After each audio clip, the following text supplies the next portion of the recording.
दोस्तों 3 अक्टूबर 2021 इतवार का दिन था जब जीबी रोड के कोठे का दरवाजा शाम को 6 ही बजे आम मर्दों के लिए बंद कर दिया जाता है, क्योंकि कोठे का सीन कुछ ऐसा था, उसके अंदर कुछ ऐसा चल रहा था कि जिसको आप सुनेंगे तो आपका भी मन वैसा ही कर देगा जैसा कि वहाँ पर काम करने वाली 40 से ज्यादा जो खूबसूरत सेक्स वर्कर रहती हैं, लड़कियां रहती हैं, उनका हो जाता है और उसकी जो संचालन करती है मैडम महिमा का हो जाता है। दोस्तों आइए इस कहानी के माध्यम से एक सच्ची कहानी को जानते हैं कि आखिर उस रात उस शाम उस कोठे पर चल क्या रहा था। लेकिन वीडियो में आगे बढ़ने से पहले आपसे रिक्वेस्ट है कि आप वीडियो को लाइक कर दीजिए। नमस्कार दोस्तों, आज की कहानी है दिल्ली से। दोस्तों नई दिल्ली रेलवे स्टेशन से मात्र 500 मीटर की दूरी पर जीबी रोड है और जीबी रोड पर सैकड़ों कोठे हैं और इन कोठों में हिंदुस्तान के हर कोने से, चाहे बिहार हो, बंगाल हो, कश्मीर हो, झारखंड, उत्तर प्रदेश, मध्य प्रदेश, यहाँ तक कि पड़ोसी देश नेपाल, बांग्लादेश से हजारों लड़कियां देह व्यापार का काम करती हैं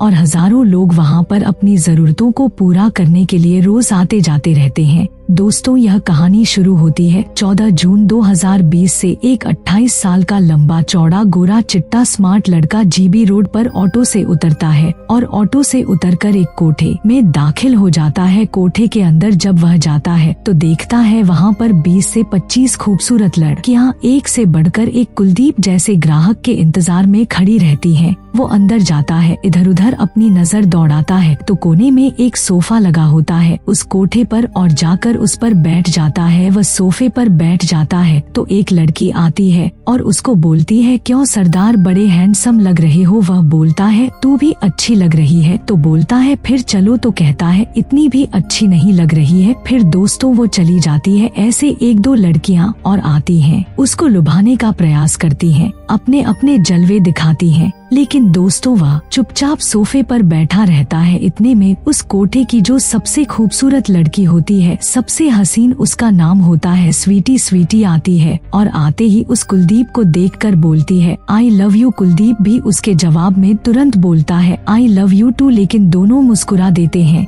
क्योंकि वो जानते हैं कि वो जिस जगह पर है वहाँ पर ना तो आई लव यू का कोई मतलब है और ना ही आई लव यू टू का कोई मतलब है। फिलहाल दोस्तों स्वीटी उसके बगल में बैठ जाती है। वो बोलती है, और सरदार जी क्या हाल है तुम्हारे। बोलता, बढ़िया है। तो बोलती है, चलो फिर। बोलता है, कहाँ चलो। बोलती है, अरे क्या करने आए हो यहाँ पर, जो करने आए हो वहाँ पर चलो। तो बोलता है, अरे यार अभी तो आया हूँ, अभी पानी वानी पीने दे, थोड़ा आराम करने दे। तो स्वीटी बोलती, अच्छा पानी पियोगे। तो जाती है, एक बोतल लेकर आती है, उसको देती है। तो बोतल को देखकर बोलता है, यही पानी यहाँ पर मिलता है, यहाँ पर बिस्लेरी वगैरह नहीं मिलता। तो स्वीटी कहती है कि अभी तुमको रसगुल्ला भी मिलेगा, तुम मैडम के दामाद लग रहे हो ना, यह मेरी पर्सनल बोतल है, मैं किसी को छूने भी नहीं देती, तू साफ सुथरा आदमी लग रहा है तो सोचा तुझे दे दूं, तेरी प्यास बुझा दूं। फिलहाल वो पानी पी लेता है कुलदीप। उसके बाद फिर बैठ जाती उसके पास में, उसको उठाने का प्रयास करती है। जब फोर्स करती है तभी उस टाइम एक आदमी कोठे पर एक ग्राहक आता है जो कि पूरी तरीके से नशे में धुत रहता है और वो आते ही इधर उधर नजर डालता है। शायद उसकी नजर स्वीटी को ही ढूंढ रही थी। फिर वो देखता है कोने में स्वीटी बैठी रहती है सोफे पर। उसको देखते ही बोलता है, चलने का इशारा करता है। तो स्वीटी कुलदीप से बोलती है कि तू चल रहा है या मैं जाऊं। तो कुलदीप बोलता है, जा, मुझे नहीं जाना। उस नशेड़ी आदमी के साथ चली जाती है, उसका एंटरटेन करती है और जब अंदर जाती है तो इधर लड़कियां कुलदीप को देखकर मजे लेती हैं। एक कहती है कि क्यों सरदार जी पैसे नहीं है क्या। एक कहती, अरे पैसे नहीं है तो उधार ही कर लेते हैं,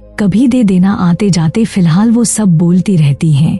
कुलदीप सुनता रहता है। आधा घंटा बीत जाता है। स्वीटी जो है उस कस्टमर को निपटा कर बाहर आती है। बाहर आके कुलदीप के सामने खड़ी हो जाती है। कुलदीप बोला, कैसा लगा। बोली, मुझे तो फर्क नहीं पड़ता, तू बता कैसा लगा। बोलता, मुझे भी फर्क नहीं पड़ता। फिर वह बैठ जाती है। मुस्कुरा के फिर दोनों बातें करने लगते हैं। दोस्तों इस तरीके से समय बीतता जाता है। स्वीटी यूं ही अपना काम करती रहती है। जब रात को 10 बज जाते हैं इसी तरीके से बातचीत का सिलसिला चलता रहता है। कुलदीप उठता है और जाने के लिए तैयार हो जाता है तो स्वीटी उसको देखकर कहती है, कहाँ जा रहा है? बोलता, जा रहा हूँ, घर जा रहा हूँ। तो बोलती, अच्छा, तो सिर्फ कोठा देखने आया था, सिर्फ लड़कियाँ देखने आया था? तो बोलता, जो भी समझो, जाने का वक्त हो रहा है तो जा रहा हूँ। वो अपने जेब से निकाल के स्वीटी को 2000 रुपए देने लगता है तो स्वीटी कहती, किस बात के पैसे? बोलता, जो भी तुमने दिन भर बातें की, तुम्हारा जो समय मैंने बर्बाद किया। तो बोलती, देखो, मैं काम करने के पैसे लेती हूँ, जब कोई काम ही नहीं हुआ तो फिर पैसे किस बात के? जान नहीं चाहिए तेरा पैसा। फिर वो जाता है। फिर उसे बोलती है कि सुन। कुलदीप पलटता है। स्वीटी कहती है, पानी पिएगा? तो बोलता है, पिला दे। फिर वो बोतल लाती है और कुलदीप को देती है। कुलदीप पानी पीता है और उसके बाद चला जाता है। उसके जाते ही इधर कोठे पर जब पता चलता है कि एक ऐसा लड़का आया था और 2000 रुपए दे रहा था और स्वीटी ने लेने से मना कर दिया, तो जो मैडम महिमा होती है उसको बुलाती है, उसकी अच्छे से खबर लेती हैं, उसको डांट फटकार लगाती हैं, एक झापड़ भी लगा देती हैं। कहती हैं कि आइंदा से ऐसी गलती मत करना, किसी ग्राहक से पैसे लेने से कभी मना मत करना। क्या लग रहा था तुम्हारा? वह पूछताछ करती हैं। कुछ खास पता नहीं चलता, वह चला जाता है। दोस्तों, ठीक एक हफ्ते बाद इतवार को ही कुलदीप फिर उसी कोठे पर दाखिल होता है। शाम को 4 बजे जब दाखिल होता है तो यह हुआ, सरदार आया, सरदार आया। स्वीटी दौड़ कर जाती है, सीढ़ियों पर तक उसको देखती है। वह खुश हो जाती है, उसका हाथ पकड़ लेती है और कहती है कि मुझे उम्मीद नहीं थी कि तू फिर आएगा, लेकिन मैं फिर भी तेरा इंतजार कर रही थी। कुलदीप कहता है, अच्छा, मेरा इंतजार कर रही थी? तो बोली, हाँ। तो उसको लेकर आती है, सोफे पर बैठ जाता है। फिर वो बोतल लेकर आती है। कहती, पानी पिएगा? तो बोलता, नहीं, आज मुझे प्यास नहीं है। तो बोलती, नहीं पीना तो पड़ेगा ही। फिर वो मिठाई भी लाती है, उसको देती है, पीता है। फिर उस दिन की तरह सिलसिला यूं ही चलता रहता है। 3-4 घंटे बीत जाते हैं। मैडम तक यह खबर पहुंचती है कि वह लड़का आया है और आज फिर वैसी ही हरकत कर रहा है। तो मैडम को कुछ शक होता है कि कहीं पुलिस वाला ना हो, किसी लड़की का आशिक ना हो, फिर किसी लड़की का रिश्तेदार ना हो, घर वाला ना हो। फिर वो कहती है, कोई होगा भी, पुलिस वाला तो क्या फर्क पड़ता है? वैसे भी उसकी काफी ज्यादा पहचान थी, पुलिस वालों से भी आला अधिकारियों से वह आती है और कुलदीप के सामने खड़ी हो जाती है। बोलती है, क्यों जी सरदार जी, क्या हाल है आपके? तो बोलता है, जी बढ़िया है जी। मैडम तो बोलती है कि क्या करने आते हो यहाँ पर? बोला, जी बस संडे की छुट्टी रहती है तो इसलिए चले आते हैं।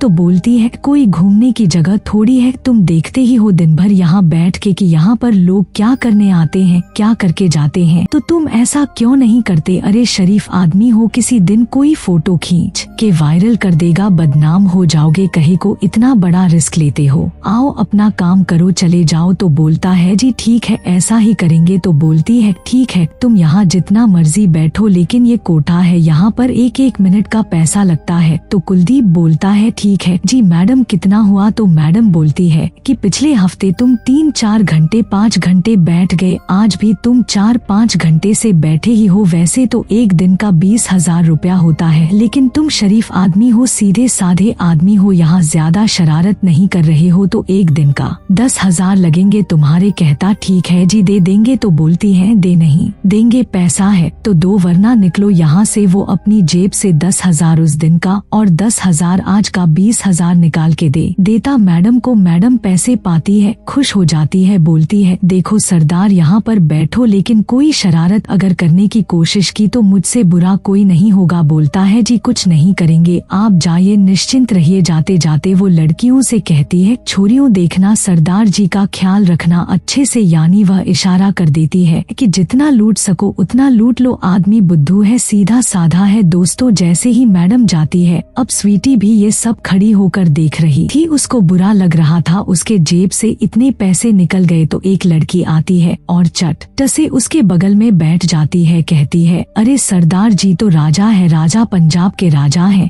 200-400 रुपए दे देंगे तो क्या ही हो जाएगा, मुझे भी कुछ दे दो, 100 से 200 रुपए सरदार जी। तो दोस्तों, उसका हाथ पकड़ के स्वीटी होती है, उठा देती है, बोलती है, चल भाग यहाँ से। तो बोलता है, तेरा क्या, तुझे क्यों बुरा लग रहा है? तो बोलती है कि अभी पेट नहीं भरा, इतना तो पैसे दे दिए इसने। फिर वो बोलता है, अच्छा रुक रुक ठहर, अपनी जेब से 100 से 200 निकालता है कुलदीप और उस लड़की को दे देता है। इतने में फिर एक ग्राहक आता है, स्वीटी को लेकर चला जाता जाता है। बहुत सारे लोग आते जाते रहते हैं, अन्य लड़कियों के साथ भी जाते हैं, लेकिन स्वीटी सबसे ज्यादा बिजी रहती है क्योंकि वो बहुत ही खूबसूरत रहती है, सबसे ज्यादा हसीन होती है। उसकी उम्र 22 से 23 साल की होती है। फिर उस दिन का भी समय ऐसे कट जाता है, रात के 10 से 11 बज जाते हैं। कुलदीप जो है उठकर जाने लगता है तो स्वीटी कहती है कि जा रहे हो? बोलता हाँ जा रहे हैं। तो बोलती है कम से कम कुछ करके नहीं जाते, तुम एक हक तो दे के जाओ। तो बोलता है क्यों? बोलती है ऐसे ही। जब वो जाने लगता है तो स्वीटी उससे कहती है कि अगले संडे फिर आओगे? तो बोलता है कि क्या पता आऊंगा भी तो, क्या इसी कोठे पर आऊंगा? तुम्हारी मैडम इतने पैसे लेती है, 4-5 घंटे का 10,000 ले ली। तो बोलती है कि तुम पैसों की चिंता मत करना, अगर तुम आना तो प्लीज यहीं पर आना और मैं तुम्हें 5,000 दे दिया करूंगी, 5,000 तुम दे देना मैडम को, यह बात किसी को पता नहीं चलेगी। तो बोलता ठीक है। अब दोस्तों यहाँ पर एक सेक्स वर्कर के दिल को समझिए, वह कहती है कि मैं तुम्हें 5,000 दे दिया करूंगी, तुम यहीं पर आना। दोस्तों अगला संडे फिर आता है। कुलदीप फिर कोठे के अंदर दाखिल होता है। स्वीटी जैसे उसका इंतजार ही कर रही थी, जैसे ही वो आता है उससे गले से लिपट जाती है, उसको लाती है, सोफे पर बिठाती है। उसके पहुँचते ही शोर मच जाता है, सरदार आया, सरदार आया। मैडम फिर आती है, आते ही पैसे की डिमांड करती हैं। वो उनके पैसे दे देता है। उसके बाद जब वो जाती हैं तो स्वीटी कहती है कि देखो तुम्हारे जैसे यहाँ पर बहुत से लोग आए हैं, किसी को कोई फर्क नहीं पड़ता, बहुत से लोग लाखों रुपए फूंक कर चले गए, किसी का 1 महीने चला, किसी का 2 महीने चला, किसी का 6 महीने। एक से एक धनवान आए जब भिखारी होकर गए, और यही जो मैडम है उनको पैरों से ठोकरे मारकर इन्हीं सीढ़ियों से धक्का देकर बाहर निकाली है। तो तुम भी बर्बाद हो जाओगे, मिट जाओगे। तो कुलदीप बोलता है बर्बाद कर दो। फिर स्वीटी ने गुस्सा करते हुए हाथ पकड़ा, बोली तो फिर चलता क्यों नहीं है, हिम्मत तो है नहीं? तो बोलता है अरे शांत बैठ जा, शांत रह। फिर उसका हाथ पकड़ के बिठा देता है। दोस्तों फिर ऐसे ही चलता रहता है, ग्राहक आते हैं, स्वीटी के साथ चले जाते हैं। दोस्तों यही सिलसिला पूरे साल चलता रहता है। शाम को 4 बजे कुलदीप आता है। आते ही स्वीटी उससे गले लिपट जाती है, उससे बातें करती है, बहुत खुश हो जाती है उसको देखकर। जब 1 साल बीत जाता है तो मैडम को कुछ अजीब सा लगता है, उन्हें कुछ शक होता है कि आखिर यह बंदा है कौन जो इतने पैसे मुझे हर हफ्ते आकर देता है, उसके अलावा अन्य लड़कियों को भी देता है, खर्च करता है। इसकी असलियत क्या है, इसके बारे में पता करना चाहिए। फिर दोस्तों जो मैडम महिमा होती हैं अपने 2 बंदों को सेट करती हैं कुलदीप के असलियत का पता लगाने के लिए। तो दोस्तों आखिर वो कुलदीप कौन था, उसकी असलियत क्या होती है, इसको हम आपको बताएंगे अगले वीडियो में, क्योंकि ये वीडियो काफी लंबी हो जा रही है। तो अगर अभी तक आपके समझ में कुछ आ रहा हो तो प्लीज चैनल को सब्सक्राइब कर दीजिए, वीडियो को लाइक कर दीजिए। अगले पार्ट का इंतजार करिए, फिर मिलेंगे अगले भाग में, तब तक के लिए जय हिंद।